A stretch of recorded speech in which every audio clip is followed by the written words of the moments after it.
We talked about an interesting topic, talking about whether you have faith in the current personalities in the political space in Nigeria. We spoke with quite a number of people. We spoke with stakeholders in that space. A lot of people expressed their concerns as regards that particular topic. All right, so it's time to step it up a little bit further. All right, on the show this morning, we'll be looking at the judiciary and the quest for autonomy. But before we do that, I need to reiterate again. A message came in this morning informing us of some unscrupulous elements using Nigeria Info's name, Morning Crossfire, this show you're listening to, using the name to swindle people, to defraud people.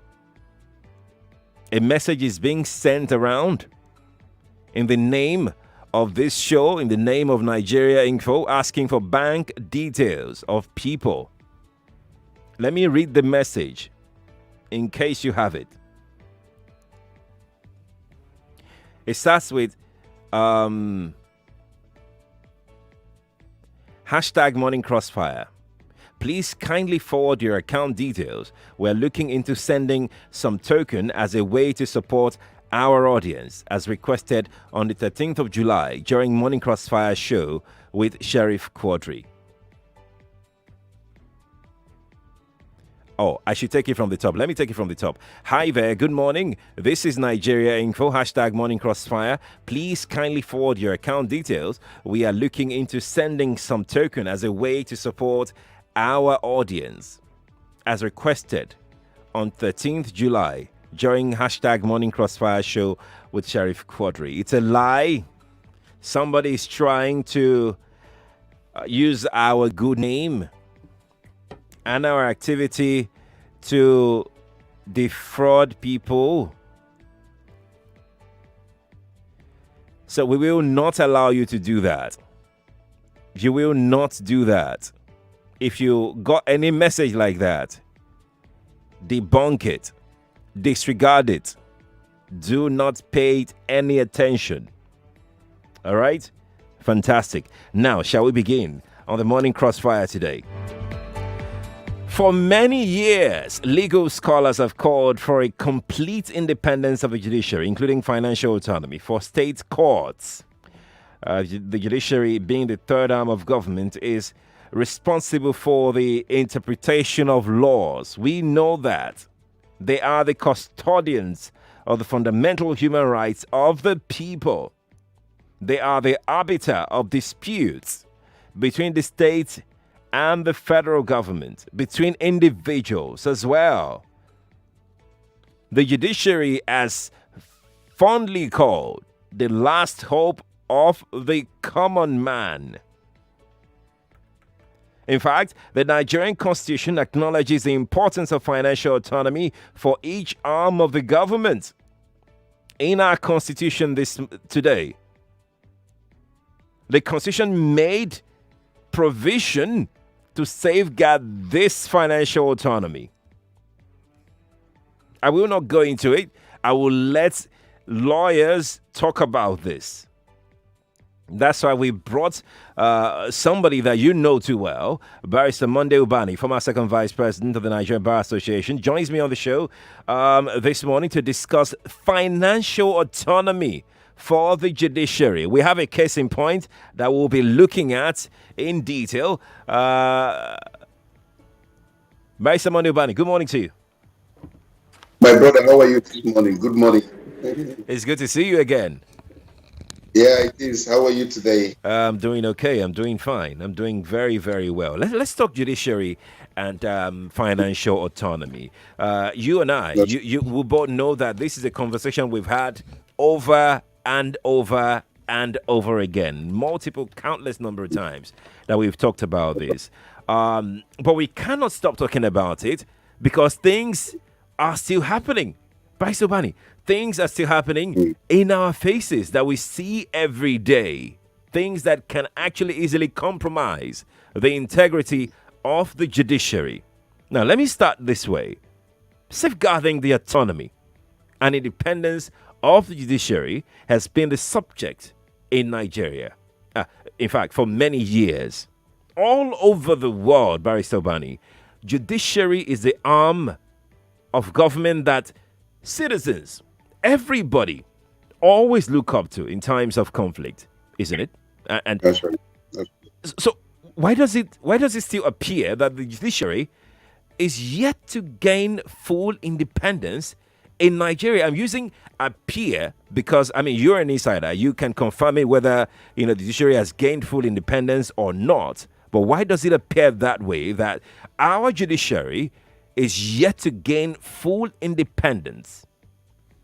That is a very pertinent question. And as you rightly pointed out, this is an issue that has become overflowed over and over again within the legal profession. The issue of the independence of the judiciary has always been very topical, and being discussed virtually in every of the conferences in which I have participated as a lawyer. Every time we talk about the independence of the judiciary, in fact, the primary responsibility of the Nigerian Bar Association is to ensure the enthronement of the rule of law, and then the maintenance of independence of the judiciary is there as part of our objective as a bar association.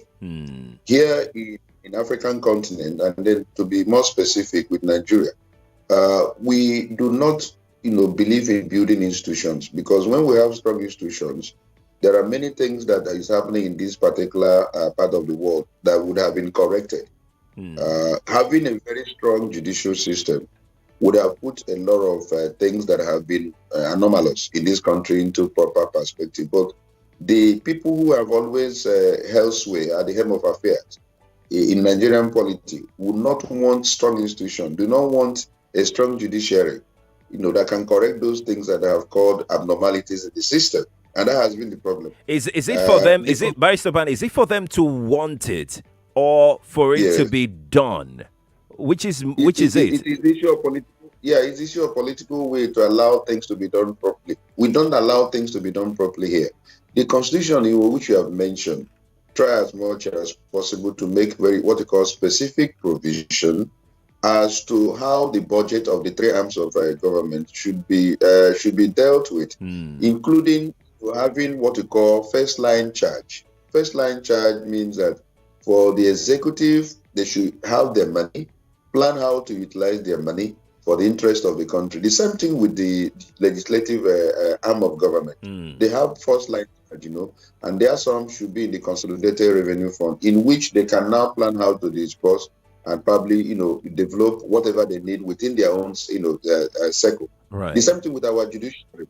But unfortunately, judiciary has become the whipping baby of almost all the arms of government. They don't allow financial autonomy for the judiciary. Rather, you see our governors most of the time, buying vehicles for judges, which, of course, you are aware recently, the last that happened is the governor of Rivers State, in the person of Governor Wike, right, who purchased as cars for the judges and called the press.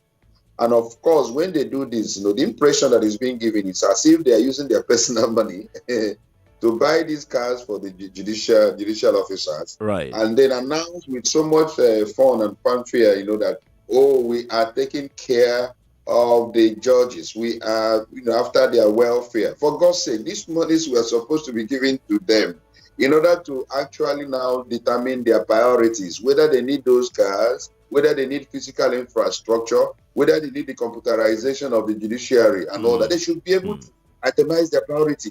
It does not lie in the matter of an executive to be the one now to determine the priority of what the judicial sector requires. So it's been going on, and we have tolerated these things, and we have overflowed this issue. We have discussed it at every forum. We have used every media to discuss these things, and nothing is happening. When the president came out recently with a particular executive order, which he signed. Yeah. Guaranteeing this financial autonomy for the judiciary. Right. And it's not how the governors were running helter-skelter all over the place.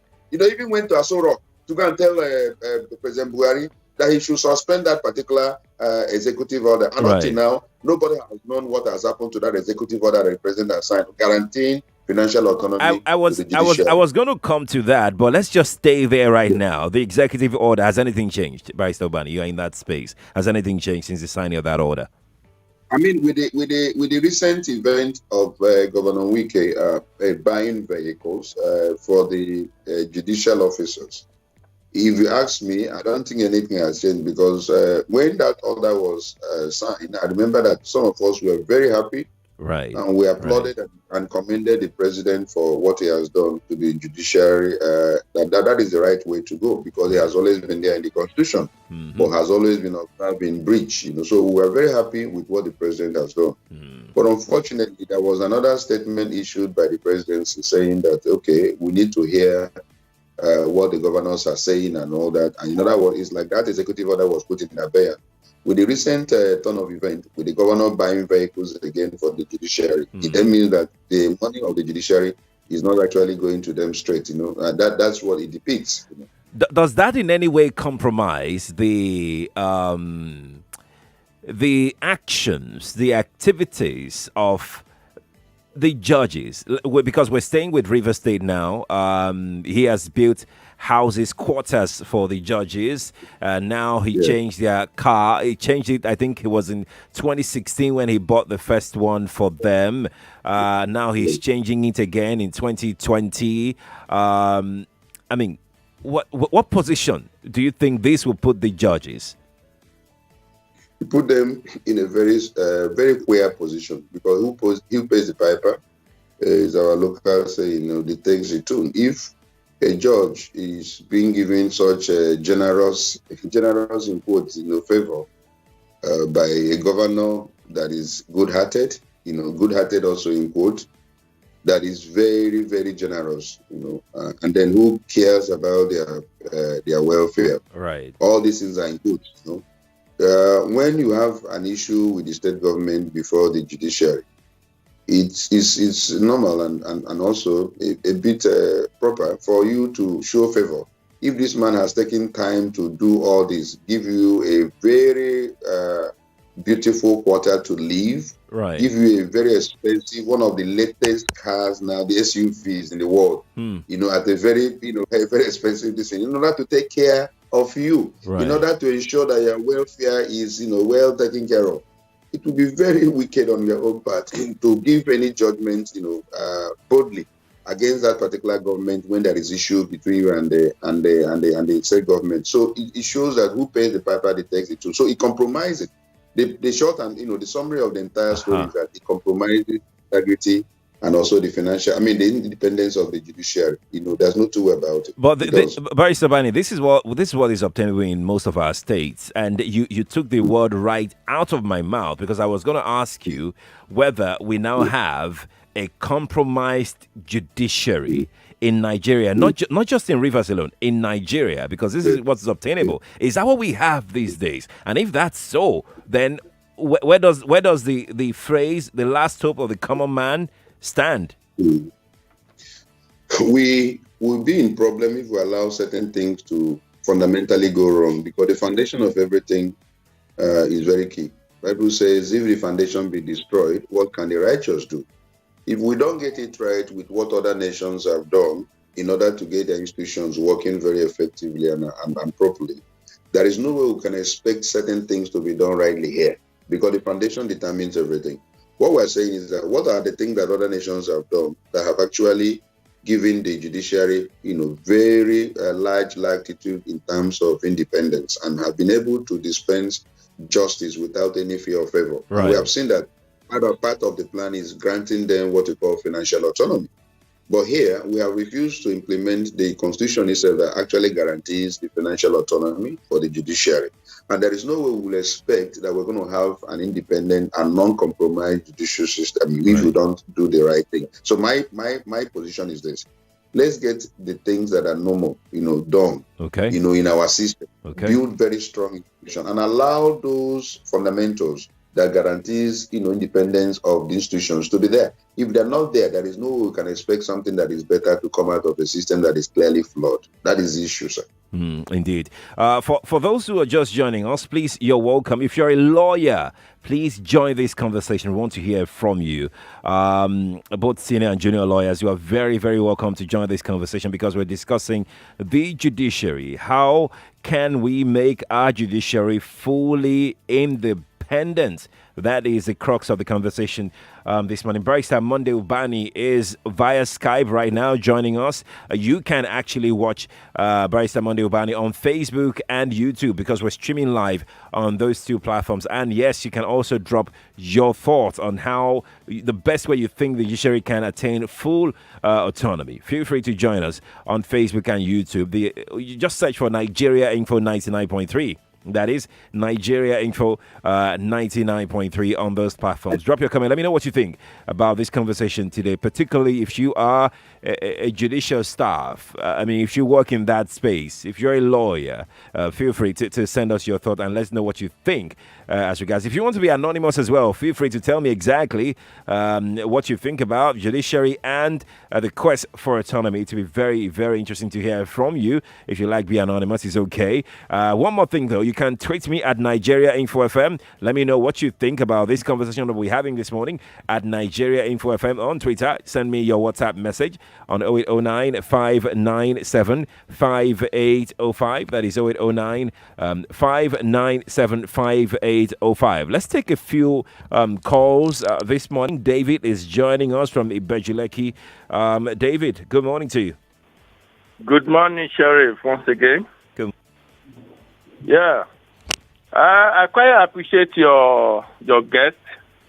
And in addition to all what he has said, I want to say a way forward I want to suggest is that because our politicians, they already have a thick skin.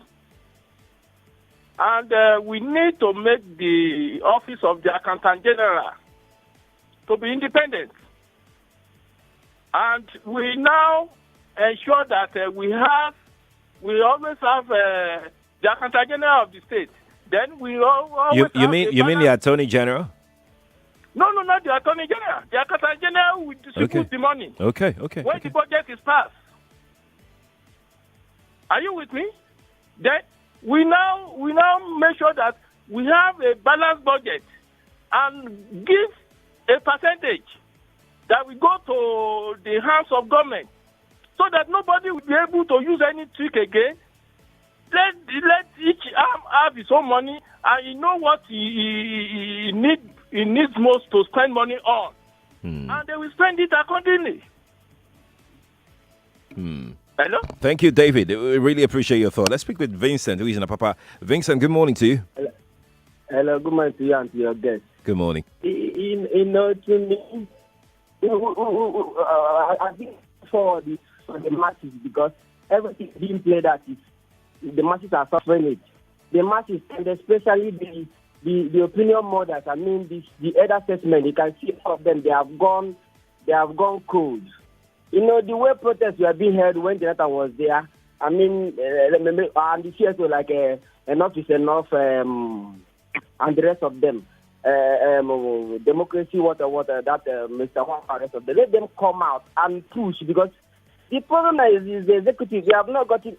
The thing is from elections. Let us mobilize at least. It starts from the elections. Selecting the executive because it's the executive now that we have to have a rabble rouser. You can see even the sitting president now, the NBA guys, they are not helping it. The last annual something they did that was held was in Port Harcourt. The president was there, mounting the pulpit and telling them that he will subdue the rule of law in place of national security. And what is national security without rule of law? So, and all of them, they were all sitting down there watching Mr. President saying it. And even after the speech, nobody countered it. They all said to me. So the problem is the whole place is badly flawed. And the international community, they are watching us. That's why this place is too docile and stagnant, heavily stagnant. There is no expression of power anymore. Thank you, Vincent. We'll take one more call from Austin, then we go on a break, then we'll come back to my guest. Austin, good morning to you. Good morning to our able barrister. Good morning. I think the whole issue boils down to, respect for the rule of law. Okay, look, the issue of having an executive order is not in any way proper. That is not the way to go. Are you hearing me, sir? Yes, we can hear you. Okay, so the executive order is not even the way to go.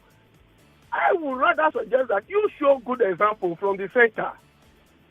You cannot be doing one thing from the center and make an executive order to beat every other person in place. It doesn't work that way.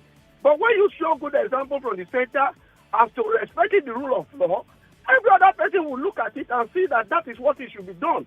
Look at the issue of America, for instance. The guy went, going to make an executive order, whereas what was supposed to be done is for the, for the parliament to pass the proper law. He didn't wait for them passing the executive order, which is going to be challenged. So that has always been the route of executive order. It never works. So to ask people to begin to, obey an order, whereas even from the center, the rule of law is not being, obeyed, you are a witness to it. How much do you even respect the judiciary when it comes to the center? So what moral authority will you now have to make sure that such an executive order works when it is glaring, even to the same governor that you are asking to obey the rule, you are not doing the same thing. So let us be honest. Thank you very much. Thank you, Austin, for calling. Appreciate it. Lagos, let's go to break. Barrister Ubani, please stay on the line. When we return, we'll talk strategy.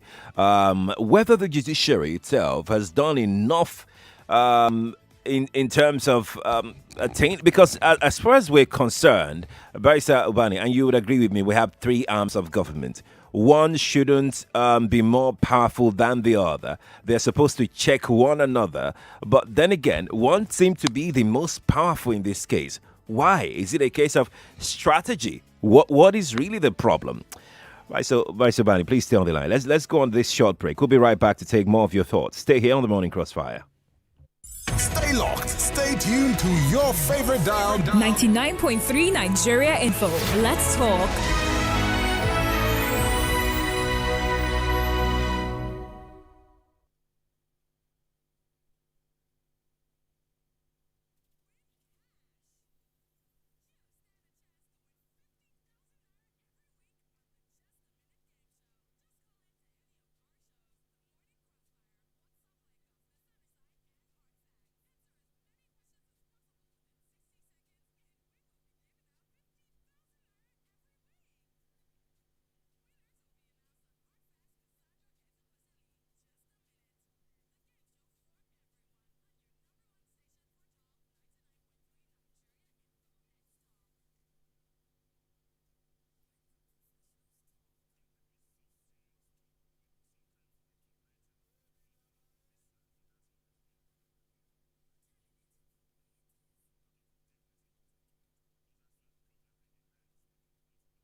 Are listening to your number one station for talk. Your number one station for talk. 99.3 Nigeria Info. Let's talk. Let's talk.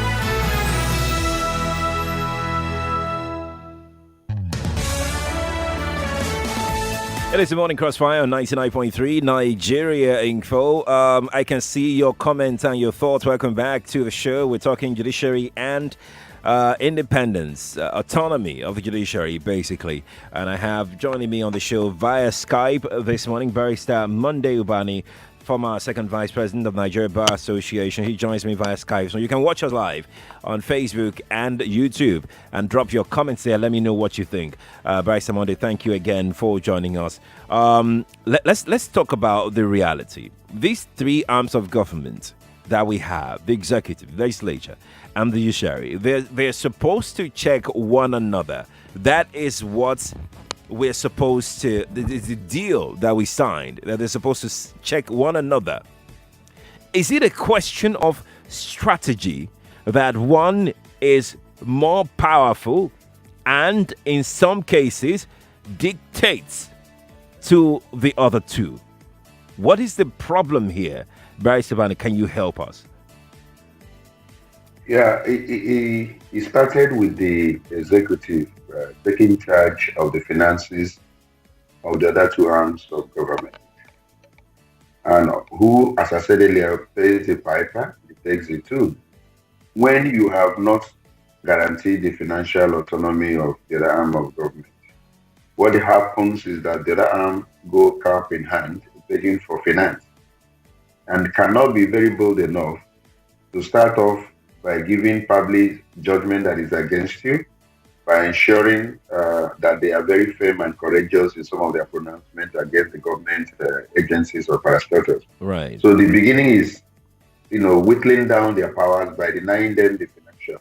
In fact, there was a particular chief judge of a state who came to the conference of the Barr here in Lagos last year, and she was in a very, in a disturbing manner, affirmed to the entire audience that it would be very, it's a Herculean task on the part of the judges themselves to be very bold against the authorities of the state government when they go cap in hand begging for finance. She said it openly. Wow. To the hearing of even the CJN, and that nobody should blame them when they do not in any way exercise those courage we expect them to exercise, because they have to go cap in hand begging for their finances, from the executive and from the governors.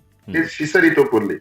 So what I'm saying is that they start from whittling down your powers by not allowing you to have access to your finance. In the first place, we have just given an example of what they do by buying cars and building houses for them, making it look as if they're using their personal money to do this. Whereas this is the money that's supposed to have gone to the judiciary in the first place. They will determine their orders of priority, whether they need those houses at that time, or whether they need those cars at that time and all that, or whether they need to develop their infrastructures, or even technology, computerize their system, right, rather than probably buying those cars. So I'm saying that when you start out that way, that's why you see that the judiciary has not been strategic enough to actually guarantee. And most time also, when cases come before the judiciary that concerns them, you see some of them being very, very, very timid.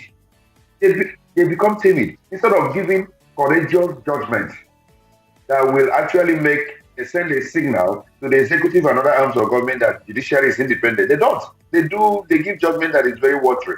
Or also in any way affecting their status, affecting their it will affect I think also that the judiciary must, the strategy you have already pointed out is something that one will advise, that let them map out strategy in order to guarantee their independence, especially in pronouncement and judgment whenever a matter that comes concerns them comes before them. That is what I would advise. Is it impossible for the judiciary in Nigeria to attain full independence? I mean, I'm asking this because you, in your opening speech, you said that it is what the judiciary itself has been saying over and over and over anytime the legal luminaries and people in that space come together to discuss the judiciary. That is a discussion that's been on the front burner for years now. It's looking as though it's something that is beyond the judiciary. Can it ever be achieved? No, it can be achieved. It's attainable, especially when you have a vibrant bar.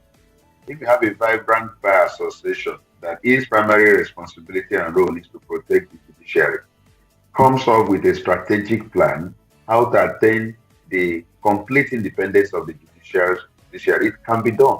If we have a very, very good partner, the bar and the bench coming together to strategize, which is what we have rightly pointed out, because the executive have done their strategy and they are getting everything that they desire to get it. Right. In terms of even the National Assembly now. Do you know that the money now goes straight to the National Assembly, and they now determine what they do with the money? It's no longer the issue of the executive, and that's why you are seeing some level of autonomy in that aspect. Right. So what I'm saying is that the bar and the bench have to actually cooperate in this in order to ensure that this thing is achievable, because it's already there in the Constitution. It's the issue of implementation. If it's not there, but it's already there. The Constitution guarantees their financial autonomy, but the issue of having the audacity and power to implement it has always been the issue. I told you that the president had to sign what they call executive order. Right. The following day, these governors trooped to Aso Rock and were putting pressure on the president. Of course, to play politics, the president has to come with that. So I think that the idea is that it's attainable. It's something that is achievable. I'm glad you said that. But what I want us to focus on right now, because I have another issue that I want us to briefly touch on, is this particular area of our conversation is quite sensitive, and I will appreciate you to deal with it as swiftly as you can. And it's the issue of the Attorney General and Commissioner for Justice, at the state level, Attorney General and Minister of Justice at the federal level. Some of your colleagues have advocated this particular post to be separated, that you don't have to have one person handling the two. What's your thoughts on this? I totally agree with such an idea for separation. We should have a lawyer whose primary responsibility is to protect the states, not to protect the politicians or the executive that has actually appointed the law officer. And so the issue of Attorney General being separate from the Commissioner of Justice is something that we have advocated.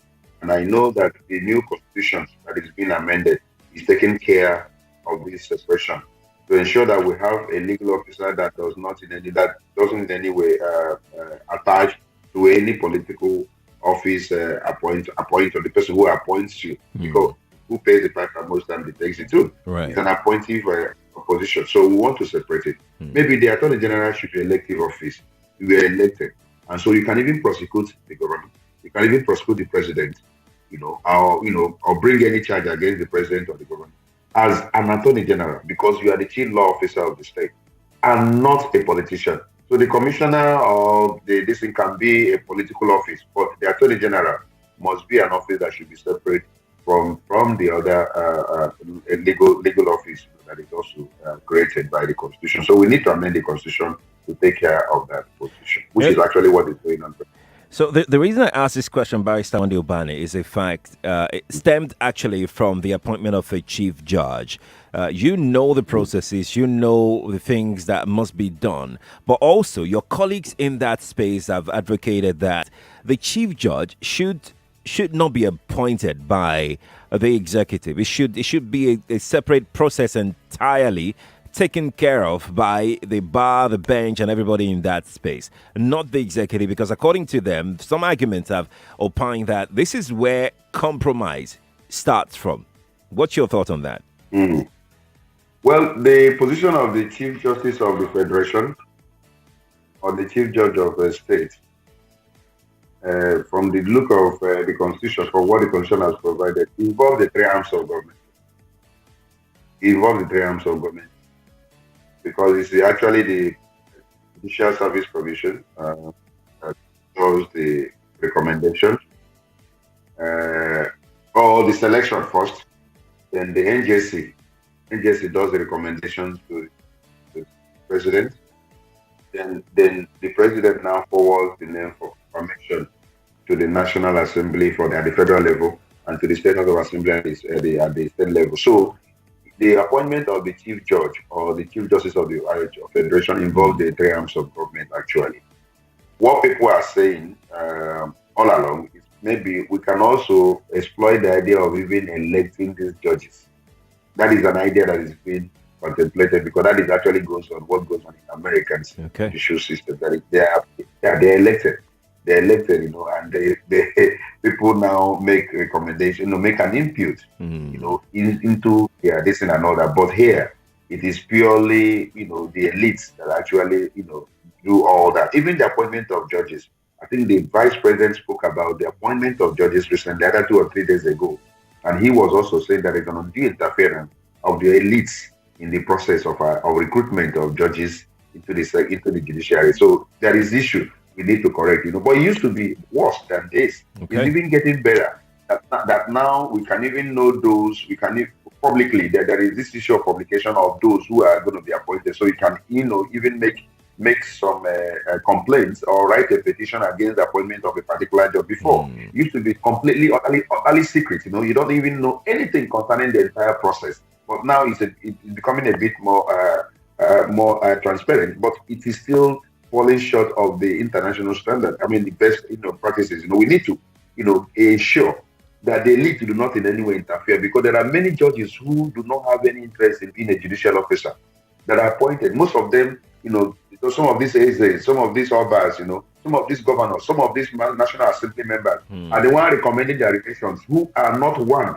in the first place giving any flair. There's no flair to be a judge. You just want to probably be a lawyer and all that. But because of the status, because of the prestige of being a judge, and of course having such SUVs now you are saying, and beautiful houses, some of these, elites now will force the judiciary to ensure that their relations are appointed as judges. So the recruitment process is still, falling short of the best practices. We need to do something to ensure that we get it. But it's better than before. It used to be very secret, and it used to be also a bit more flawed here. Let's get to the phone lines and take some thoughts in quickly this morning. 0700 993 993 993 is our telephone line. We're talking about judiciary and how it can be fully autonomous, how it can be completely independent of the executive and the legislature. Because as is always the saying is, like, they are the last hope of the common man. If we don't talk about them, if we don't discuss judiciary, I don't know what else we should be discussing, because these are the people that are holding this country together. All right, let's go to the phone lines and take some of your thoughts very quickly. Okpan is in Ikeja. Okpan, good morning to you. Hello, good morning, Sharif. Good morning to you. Comrade Okpan Ago Mohammed Ibrahim, calling from Ikeja. Welcome. My regards to the legal luminary. Look, we are talking judiciary. Thank God. Just like Barrister Ubani said, the judiciary is the one causing the problem in judiciary was caused by the same judiciary. Oh. Let me tell you something. Okay. Are you hearing me? We're with you. How can you imagine that people were elected from their various constituencies, let's say a state house of assembly, and because the governor will not want to see the faces of some of the members, you will now give a proclamation at the middle of night, and few persons who come there, will gather, will be inaugurated. The case will now get to the judiciary, to the courts. Instead of courts to now sit down and say, this thing is morally wrong, we must not continue this thing. Give a fair judgment, just like Barrister said. From being biased going to the governor or something, you now exclude these other people, while the other people who are the majority will now sit somewhere and be waiting till God knows time.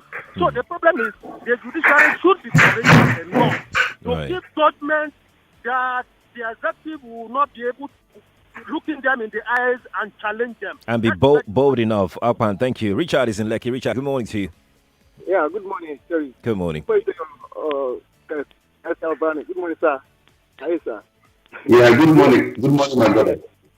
I disagree with Barrister in the aspect of saying that when buy gift or buy house for judges, they will already compromise. I disagree, because if as a lawyer you should have the people in mind and the love of your country. Even though if you give me money or house, I should be able to carry out my duty diligently. So I disagree. If you do this, I believe, as a lawyer, you should stand your ground. No, if you give me, I will collect it. I collect money from some of these politicians when it comes to election. Yes, I do. But I don't vote for them. Yes. So go to us, the government will collect it, we share it. but I know who I vote for. Okay. Yeah, I know that. Okay. Integrity. That they should be resolute enough even when they get favors from politicians, and you compare that with the money you get from politicians. Let's take another call very quickly before we go to WhatsApp. Hello, good morning to you. Hello, good morning. Good morning to you. My name is Stokes. Ubani, good morning. You see, there's like what the last caller just said. Right. And I'm calling from Lagos Island. I'm also a lawyer. The truth of the matter is this. We should appoint men of integrity. And it's a qualification for being a judge. That a man has given you what you're entitled to is not sufficient reason if you are a man of integrity to alter the balance of justice. We need to go back to the fundamentals. Morals are an important part of law and the enforcement of laws. So we should go back to the drawing board. Ubani is a friend. We should all go back to the drawing board and know what exactly it is that we want. Talks. Do you think the judiciary as it is today is compromised to an extent? The judiciary is compromised because, like Ubani just hinted, a lot of people who are not even qualified to be there are there because they didn't come in on merit.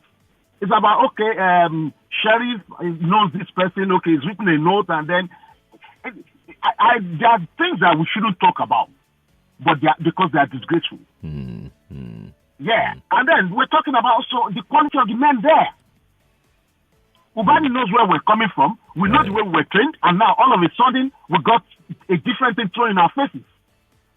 And I'm saying this now openly. Ubani knows that you cannot honestly advise your client as to his right in this country because the judges have become a variable factor. Oh. I don't want to say more than that. All right. Thank you. Thank you, Tokes. Let's go. Olawale Jamiu. Good morning to you. Hello, good morning. How are you doing? I'm doing okay. Okay, I just want to make a quick comment about this judiciary in Nigeria. Yes, please. First and foremost, I'll say the problem with judiciary is not different from the problem generally during this country. Let's start it from where? Right from school. There was a recent case of people writing MBA exams for people, law school exams, people even getting marks that are not due. So it starts from there. Look at the last NBA election. There are a lot of allegations here and there about how it was rigged to favor one candidate or the other. So the problem with judiciary is there are some that are within the judiciary. Then the second one is from the executive. Now, the one from within the judiciary, I hope they will be bold enough to clear their house first. If they clear that, they will be bold enough to face the judiciary and say, no, we are not going to take this. About the appointment, let me give you an example of something that happened in Lagos recently. A particular woman was supposed to be appointed, maybe a judge of one of these appeal courts or something. But because the then governor thinks this woman will not compromise, the woman was not appointed. She was not approved. It was not approved. Somebody I know very well and I'm aware of the case. What state is this? What state? In Lagos State. That was doing that, but they turned off. Okay. In this Lagos State, the woman was not appointed just because of that. So the appointment of judiciary, I really wish it has nothing to do with executive. Let the judiciary do their appointment within them. First of all, clean their in-house, right from school, from law school, to their NBA elections. Then, when they are able to do that, they cannot seek for that independence and make sure they do that. Without that, the judiciary will continue to be a puppet in the hand of the executive. That is my submission. Thank you so much, Olawale Jami. We'll take one more call, then I will come to Barrister Ubani to wrap up this conversation very quickly. Kenza is here from Lekki. Kenza, good morning to you. Hello, Ubani. Hello, Quadry. Good morning. Good morning. Morning. Our people made a proverb that when a goat is doing something, that the child is looking at the mouth. In a small way, this thing started before the war broke out. They didn't want the government, the federal government of the military did not want another Ojukwu. They start sharing something in the region, giving them something. And as the thing came, now, Buhari believe in the rule of law. He made the rule of law. And look at the governors went there. They don't want to give local government. They don't want to give to judiciary. That's how it started. And it will not be easy to, it can't happen again. Those who want to think that the rule of law, right, they will think it's from America. I know how they accuse me of smoking Indian because I stood straight to the law. When I was working in the bank and everywhere, cigarettes, I don't smoke. People don't like people who have independent mind. In my village, they're taking the whole land. If I go there now, they will kill me. So this is one of it. Thank you. Thank you, Kenza, for calling. Appreciate it. 8:49 is the time. Barry Ubani, let's wrap up right now. Let's talk about the solution to all of this. We've discussed strategy. The judiciary needs to wake up and do things and make sure they obtain their own independence. But it's not going to be given to them free of charge. Barry Ubani. The president, like you have mentioned over and over again, signed executive order. The governor stood up. Where was the NBA? Where was the NJC? Where were the stakeholders in that sector? Why did everybody keep quiet about it? How can we find a lasting solution to all of this, Barry Ubani? I think we must continue to engage, my brother, in a very serious advocacy. And I also want to advise the other arms of government that if you want a functional country, you have no choice other than to ensure you have a very strong judiciary. There are a lot of issues we need to correct in the country, having a very strong institution like the judiciary in order to enthrone equity, equality, to ensure that confidence of the people are restored. The moment the people don't have confidence in our judicial system, they will begin to take laws into their hands. And what will happen in the country is anarchy. There will be anarchy. When people do not believe in your judicial system and they begin to take laws into their hands, the country will be in problem. So it is important that all of us, all the stakeholders, both people who are in the legal profession and who are not, to come together and advocate and seriously, put a pressure on every political elite to ensure that the judicial system is very, very strong. You must ensure the recruitment process is very transparent. Right. You must ensure that the issue of financial autonomy is guaranteed. You must ensure. Somebody was telling me that it's very difficult. It is improper for somebody who has been shown favor to begin to probably go against should go against the governor. It is very difficult. In fact, it is even a sign of ingratitude. It's morally deficient for you not to show gratitude to somebody who has been good to you. Somebody, buys cars and flaunts it and say, I've given you a car, I've given you a house. He has made you very comfortable. Right. Then you now turn around to now buy the figure that fits you. It's even immoral. What I'm trying to say is that money that the governor is trying to use to buy those does not belong to the executive. That money is supposed to be given to the judiciary. So let them be with the one now to determine whether they want those cars. And let them give the cars them to themselves and build houses for themselves. And not the executive governor doing that for them. That's what we're trying to say. I'm not saying, that it's not good to take care of judges, buy cars for them or not. But let the judiciary be the one to determine whether that is an order of priority or whether they can do something else other than buy cars for themselves. Right. So in that wise, we are guaranteeing the independence of it because whoever pays the piper, let's be sincere, it is a sign of morally deficiency for you to even show ingratitude to somebody who has been very generous to you. That's the point. And so let's do things properly. It's supposed to be done. And let's have a country that all of us shall be very proud of. And run a judicial system that Nigerians can have confidence. Because the moment Nigerians loses confidence on our judicial sector, the Nigerian country will be in big problem, in a very big problem. And there will be anarchy in the land. People will begin to take laws into their hands rather than believing our judicial sector. Let's do things properly. Barrister Monday Ubani, thank you so much for joining me on the Crossfire today. It's my pleasure, my brother. All right. There you go, Lagos. Barrister Monday Ubani joining us on the show today to discuss judicial autonomy. Barrister Monday Ubani is the former second vice president of Nigeria Bar Association, and we've tried to discuss judiciary. I can't take any more calls right now. Lagos? No, I can't. We're done on the show. But before we go, let's try and give somebody 10,000 naira. Right? We should do that. So we'll do that any moment now. Stay here. In the meantime, let me say right now that after the show at 9 o'clock, Jimmy Disu will be here with Daily Digest, and they're talking insecurity. Retired Captain Aliyu Blade will be joining Jimmy Disu on that. So let's give out 10,000, shall we? Everybody talks. But we keep you informed 24/7. Do they understand what the Constitution is all about? They're supposed to be the ones that would say, okay, well, you can protest, but don't do this, don't do that. Look, protest is part of democracy. Whether it's irritation or not, it's part of democracy. 99.3 Nigeria Info. Let's talk.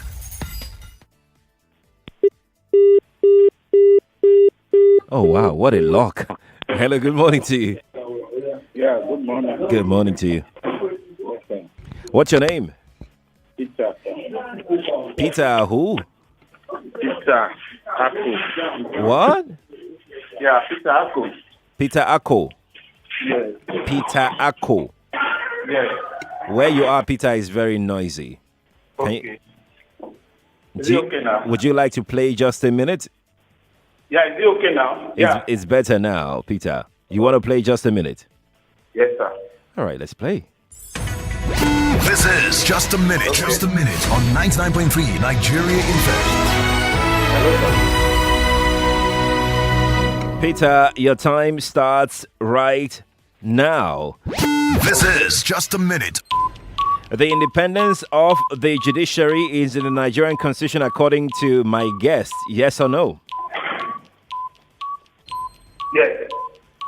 Mention 3 things, points you, or 3 points, as you say, you are able to take away from our discussion on autonomy of the judiciary in Nigeria. Number 1, the judiciary must be independent. Okay. It must be independent. Okay. It must be flexible. Okay. Hello? Yes, go on, Peter. Okay. And thirdly, it must be accepted by all. Okay. I'll give it to you. You try it. The 2019-2020 Champions League semi-finals and final will be played in what country?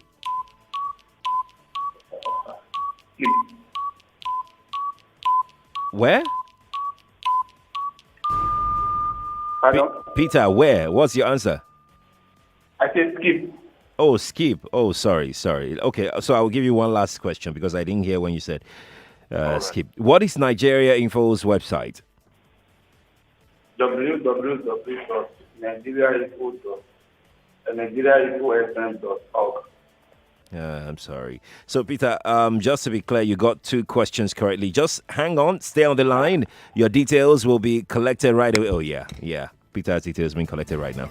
So, Lagos, thank you for being a part of the show. Morning Crossfire returns tomorrow at 5 a.m. We start talking as early as 5 a.m., so you need to be a part of us, all right? You can follow me on Twitter at Sheriff Quadry, on Instagram at Sheriff Quadry, on Facebook, my page is Sheriff Quadry. Follow me, let's talk, let's converse. I'm always there, engaging with my guys on that platform. Okay, many thanks to my team, Zainab Yakin, Ababatunde Abdusalam, and of course Mr. Fadoju. Thank you all for being a part of it. I'll be back tomorrow. Have fun. Bye for now.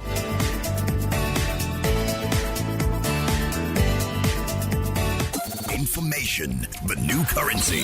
That means that the common man on the street needs to have a better deal. And this President promised. This is not a better deal. No, this is not a better deal. Get informed.